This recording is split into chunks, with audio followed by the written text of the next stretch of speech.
ইলাহা ইল্লাল্লাহ মুহাম্মাদুর রাসূলুল্লাহ আল্লাহুম্মা সাল্লি আলা সাইয়্যিদিনা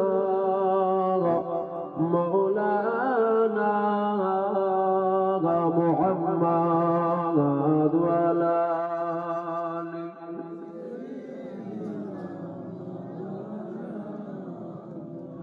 قال الله تعالى في كلام المزيد والفرقان الحميد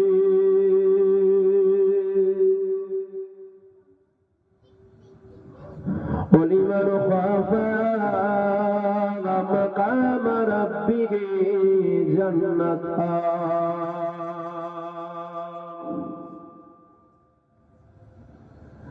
قال رسول الله صلى الله عليه وسلم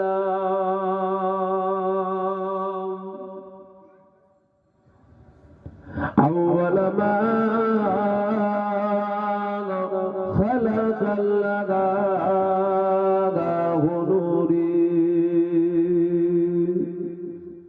সকলে বলেন আলহামদুলিল্লাহ যদি বলেন আলহামদুলিল্লাহ আপনাদের কষ্ট হচ্ছে এই তো সবে শুরু এই তো শুরু হয়েছে আর বেশি রাতে তো হবে না আমি তো শেষ করে দেবো মানে আমি শুরু করলাম আমি শেষ করে দেবো কোনো চিন্তা করবেন না বেশি রাত হবে না আমার পরে যে আল্লাহর দরবারে শুকরিয়া আদায় করেন যে আমার আল্লাহ পাক আপনাকে আমাকে বড় নিয়ামতের জায়গায় বসিয়েছেন যে এমন একটা জায়গায় আল্লাহ পাক আপনাকে আমাকে বসিয়েছেন যেই জায়গায় আমরা যদি চুপ করেও বসে থাকি আমাদের জীবনে সাগীরা সাগীরা অর্থাৎ ছোট ছোট গুনাহগুলোকে আমার আল্লাহ এমনিতেই মাফ করতে থাকে জোরে বলুন সুবহানাল্লাহ শুধু যে সাগীরা গুনাহ মাফ হয় এমনটাও নয় সাগীরা এটাকে বন্ধ করে দেন তো মনিটা দুটো পুরো পুরো অপদি শুনতে থাক ছেড়ে হাত দেবে শুনতে পাচ্ছেন তো বুঝতে পারছেন সাগীরা ও কবীরা ছোট গুনাহ ও বড় গুনাহ বকগুলো চলছে বকগুলো চলছে দুটো গুনাই মাফ হবে তবে আল্লাহর দরবারে দিল থেকে মাফ চাওয়া লাগবে হাত দেবেন ছেড়ে দেন আমি ঘাটাঘাটি করে সরিয়ে দেবো ওগুলো বসতে আমার তো অসুবিধা হচ্ছে ইনাদের আপনাদের অসুবিধা হচ্ছে কি তোমার বারবার ঘাটলে আমার মন তো তোমার দিকে পড়ে থাকবে যা হাতে ছেড়ে দাও এটাই করে দিচ্ছে সাগীরা গুনাহ ও কবীরা গুনাহ ছোট গুনাহ ও বড় গুনাহ দুটো গুনাই মাফ হবে তবে আল্লাহর দরবারে দিল থেকে মাফ চাওয়া লাগবে কেননা মনে রাখবেন আমরা সবাই গুনাহগার এত গুনাহ করার সত্ত্বেও আমার আল্লাহ আমাদের উপরে নারাজ হন না এখন আল্লাহ রহমত আমাদের উপরে আছে বলেন আলহামদুলিল্লাহ আছে না না আল্লাহ রহমত আছে বলেই তো জুবাই কথা বলছে এক্ষুনি যদি আল্লাহ বন্ধ করতে ও হুজুর কথা বলো বেরোচ্ছে আরে কথা বলো না লক্ষ্য দিয়েছে আল্লাহ চাইলে পারে না পারে না আল্লাহ সব পারেন তিনি পারেন নাকি তিনি সব পারেন এই যে আল্লাহ কথা বলার তৌফিক দিয়েছে কথা বলছে এটাও তো আল্লাহর রহমত কোন রহমতের শুকরিয়া আদায় করবে বেঁচে আছেন এটাও তো আল্লাহর রহমত আমাকে দেখছেন এটাও তো আল্লাহর রহমত তা না যদি করতো যদি মেরে দিত এখান থেকে উঠে যদি বাড়িতে যান ওটাও তো আল্লাহর রহমত আখিরি দোয়াটা যদি নসিবে হয় ওটাও তো আল্লাহর রহমত কোন রহমতের শুকরিয়া আদায় করবো আমরা শুকরিয়া আদায় করে শেষ করতে পারবো না আল্লাহর এত রহমত আমাদের উপর। কথা ঠিক না? কিছুদিন আগে একটা ভাইরাস হয়েছিল না, করোনা ভাইরাস, দমের কষ্ট হচ্ছে, হসপিটালের বেড ফাঁকা নেই, ভরে দিচ্ছে। কি দিচ্ছে? অক্সিজেন দিচ্ছে, গ্যাস দিচ্ছে, গ্যাস, যাতে ও আসানির সাথে নিঃশ্বাসটা নিতে পারে। বুঝতে পারলেন? মরে গেলে ৮০,০০০ বিল, বেঁচে থাকলে ১.৫ লাখ বিল। মানে লাশও দিচ্ছে না, বলছে টাকা দেওয়ার অ্যাডভান্স দিয়ে তারপরে দেবো গ্যাস। আমার কথা বুঝতে পারছেন? আগে টাকা দে, তারপরে ও গ্যাস দেবো। আল্লাহ তো ফ্রি ফ্রি দিচ্ছে, টাকা দিয়েছে আল্লাহ। আল্লাহর কত রহমত। আল্লাহ ভালোবাসেন আমাদের। কেন ভালোবাসেন বলি তো আমার আল্লাহ আপনাকে আমাকে জান্নাতের বাগানে বসিয়েছেন। জোরে বলবেন না? মনে রাখবেন, হুজুর পাক বলেছেন আমার আল্লাহ দুটো জায়গাকে পৃথিবীর জমিনে জান্নাত করেছেন। ১ নম্বর হলো মা বাইনা মিনবারি ও রওজাতি ও রওজাতুম মিন রিয়াজুল জান্নাত, যেটা মদিনা শরীফে হুজুর পাক শুয়ে আরাম করছেন, আল্লাহ রাসূল বলছেন ওটা জান্নাতের টুকরা। জোরে বলুন সুবহানাল্লাহ। হাজী সাহেব কেউ আছেন? হাজী সাহেব এখানে কেউ আছেন? হাজী সাহেব, মুখ দেখলে বুঝে যায়। বেশাক ওটা জান্নাত, বেশাক ওটা জান্নাত। তবে আমি গিয়েছিলাম হুজুর পাকের দরবারে, আমার তো মনে হয় গোটা মদিনা শরীফটাই জান্নাত। জোরে বলবেন না সুবহানাল্লাহ? হাজী সাহেব ভুল বলল? গোটা মদিনাটাই জান্নাত। মদিনায় ঢুকলেন যেন মনে হবে আমি জান্নাতে চলে এসেছি। তো জাহান্নাম, যিনারা গেছে জিজ্ঞাসা করেন, যিনারা গিয়েছে তাদেরকে জিজ্ঞাসা করেন। আবার সবাই সব নিয়ামত পায় না, এখানেও ব্যাপার আছে। কেউ খুদ ধরতে যায়, কোন হাজী সাহেব বলে হজ তো মক্কা শরীফে হয়ে গেছে, মদিনায় যে কি করবো? বুঝতে পারছেন না? এক একজনের এক এক রকম চিন্তা ভাবনা ধারণা। তবে আশেক যদি হয়, নবীর প্রেম ঈমান যদি থাকে, জিজ্ঞাসা করেন গোটা মদিনা শরীফটাই জান্নাত। একটা হলো। আর একটা জায়গা হুজুর পাক বলছেন যেখানে আল্লাহর কথা হয়, কোরআনের কথা হয়, হাদিসের কথা হয়, ইজমার কথা হয়, ইয়াসের কথা হয়, শরিয়াতের কথা হয়, দ্বীনের কথা হয়, আল্লাহর রাসূলের কথা হয়, ওই জায়গাটা পরিবর্তন হয়। এই জায়গাটার গ্রামটার নাম কি? রায়কড়া। বহু আগে আসতাম, বছর ২-১ আগে আশপাশে অনেক এসেছি। ৭ গম্বুজ মসজিদ না, এটা কি আছে জেনে তৈরি করে দিয়েছিল, আমি জানি না, আমি শুনেছি। হঠাৎ রাজগবি হয়ে গেছিল, এরকম কিছু ঘটনা আছে। আমি বহু আগে শুনেছিলাম, বছর ৩-৪ আগে শুনেছিলাম যে অটোমেটিক আমরা দেখলাম যে ঘুম থেকে উঠে দেখি গম্বুজ ৭ গম্বুজ হয়ে গেছে। আমি দেখেও ছিলাম। মিডলে ২-৩ বছর আসা টোটাল বন্ধ করে দিয়েছিলাম। ভাববেন না দাউদ যাইলে বা করেন না আপনারা, এমন নয়, প্রচুর যাই, ফাঁকা হয় না, সময় হয়ে ওঠে না, টাইম হয় না, আসতে পারে না। এই যে জায়গাটায় এসে বসেছে, এই জায়গাটা পরিবর্তন হয়। শুনছেন? শুনেলেন আব্বা? একটু শুনে নেন, সময় চলে গেলে তার পাবেন না। এই জায়গাটা পরিবর্তন হয়ে হুজুর পাক বলছেন জান্নাতের টুকরা হয়। এটা জান্নাতের টুকরা মানে জান্নাতেরই তো একটা অংশ, বা জান্নাতই তো এটা। আমি আপনাদের কাছে জানতে চাইছি, জীবনে তো অনেক উলামা হযরত, আলিম উলামা, মুফতি সাহেব, পীর সাহেব, হাজী সাহেব, ইমাম সাহেব, গাজী সাহেব, মুফতি সাহেব, মুহাদ্দিস সাহেব, পীর দাদা সাহেব, সবার মুখে শুনলেন কম বেশি। জীবনে কখনো কারো মুখে শুনেছেন আল্লাহ যাকে জান্নাত দেবে তাকে জান্নাত থেকে আবার বার করে আল্লাহ তাকে জাহান্নামে দেবে? শুনেছেন কি? না, এটা হয় না, এটা হয় না। আল্লাহ যাকে জান্নাত দিল সে অনন্তকাল চিরস্থায়ী জান্নাতি হয়ে গেল। জোরে বলুন সুবহানাল্লাহ। আমার তো জানতে মন চাইছে আল্লাহ আমাদেরকে আজকে কি দিয়েছে। হুজুর পাক বলেছেন জান্নাত, মেনে নিলাম জান্নাত। হুজুর যদি বলতো জান্নাত নয় এটা জাহান্নাম, আমরাও বলতাম এটা জান্নাত নয় এটা জাহান্নাম। হুজুর বলেছেন জান্নাত, মেনে নিয়েছে জান্নাত। তাহলে আজকে আল্লাহ আপনাকে আমাকে কোথায় বসালো? জান্নাতে বসালো। কি মনে হচ্ছে পরকালে আল্লাহ জাহান্নাম দেবে? এটা তো মানুষের তৈরি করা জান্নাত নয়, আল্লাহরই জান্নাতের টুকরা। আমাকে যদি বলেন, আমি তো বলবো একদম 100 আমার আল্লাহ পরকালে আপনাকে আমাকে জান্নাত দেবে। যদি বলুন সুবহানাল্লাহ। তবে এখানে একটা শর্ত আছে, শর্ত হলো ঈমান। শর্তটা কি? ঈমান।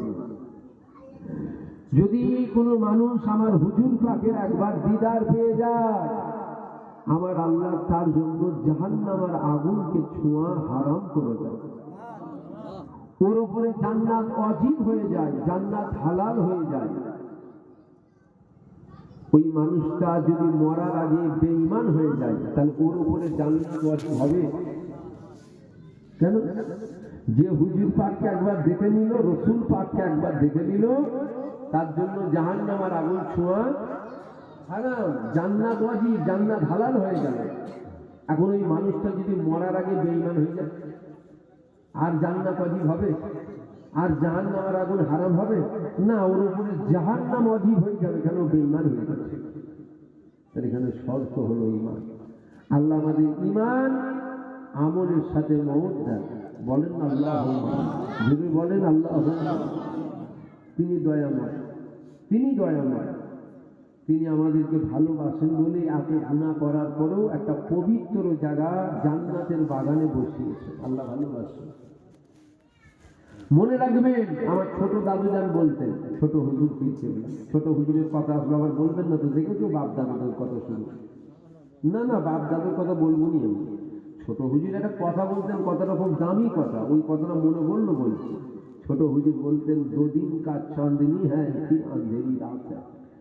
দুদিনের দুনিয়া, তারপরে কিন্তু আবার অন্ধকার রাখা আছে। এই কথাটা আমার দাদুজান বলতেন, খুব দামি কথা। মনে রাখবেন, দুনিয়া কারো চিরস্থায়ী নয়। আজ আপনি আছেন, কাল থাকবেন, কোনো গ্যারান্টি নেই। কাল তো অনেক দূরের কথা, 1 ঘন্টা পর, 1 সেকেন্ড পর যে থাকবেন, এর কোনো গ্যারান্টি আছে? কোনো গ্যারান্টি নেই। আমাদেরকে চলে যেতে হবে। কেউ আগে যাবে আর কেউ পরে যাবে, যেতে হবে, যেতে হবে। কেননা আমার আল্লাহ পবিত্র কোরআন শরীফের মধ্যে জানিয়ে দিয়েছে,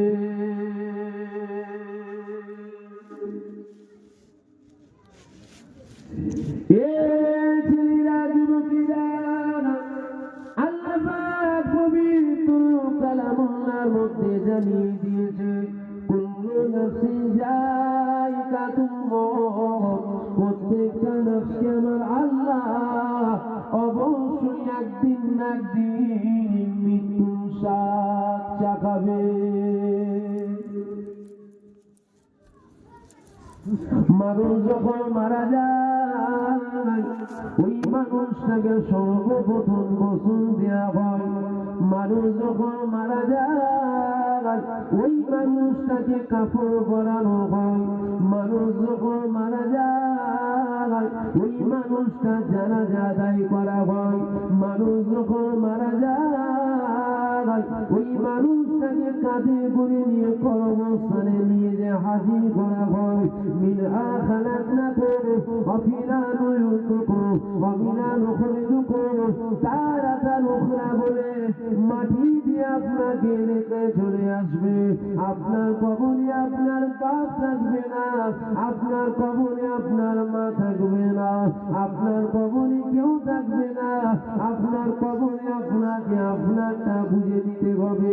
এ ছেলেরা, যুবকেরা, এ আমার নবী পাকের প্রেমিকেরা, আপনাকে দাফন দিয়ে চলে আসার পর আপনার কবরের মধ্যে 2 জনা ফেরেশতা হাজির হয়ে যাবে, মুনকা নেকি হাজির হয়ে যাবে। ওই ফেরেশতারা আপনার কবরের মাথা দিক দিয়ে আসবে। এমন সময় দেখা যাবে মাথা থেকে একটা অপূর্ব সুন্দর যুবক দাঁড়িয়ে গেছে। ফেরেশতারা রাস্তাটাকে বদলে নেবে।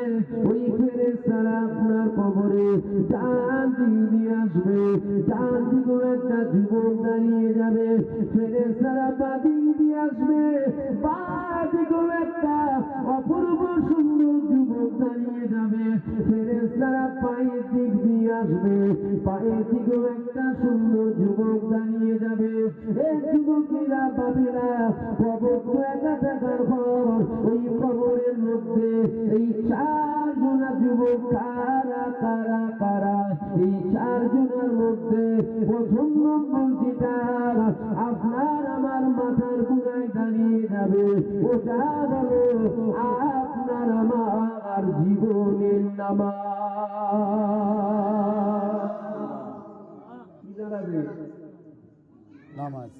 বক্সের আওয়াজটা ছাড়ো, কানে লাগছে আপনাদের? আওয়াজটা ছাড়ো, বক্স গলা ফেটিয়ে চিল্লাতে বেরোচ্ছে। কি দাঁড়াবে মাথা? এই তো বেরোচ্ছে তো, খেটিয়ে নেবে হুজুরকে। আমার বলে রাগাতে নাকি? খেটিয়েছে, কাটবে না, চিন্তা করবে, দোয়া করছে। কি দাঁড়াবে বলে? হ্যাঁ, মাথার উপরে নামটা। দাদা হুজুর যাবে, হ্যাঁ কিনা বলতে হবে, অসুবিধা হলে বলেন দোয়া করে দিচ্ছি। জানের জ্বালায় বসে আছেন নাকি?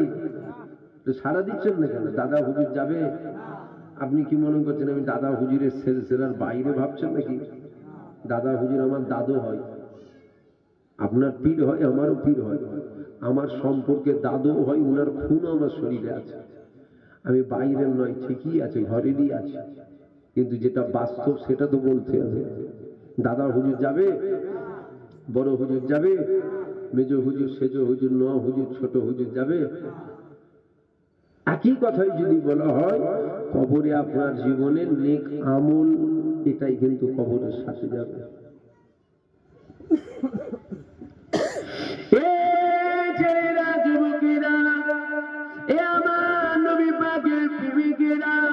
আমলের কথা তোমার আমার কি আমি বলবো?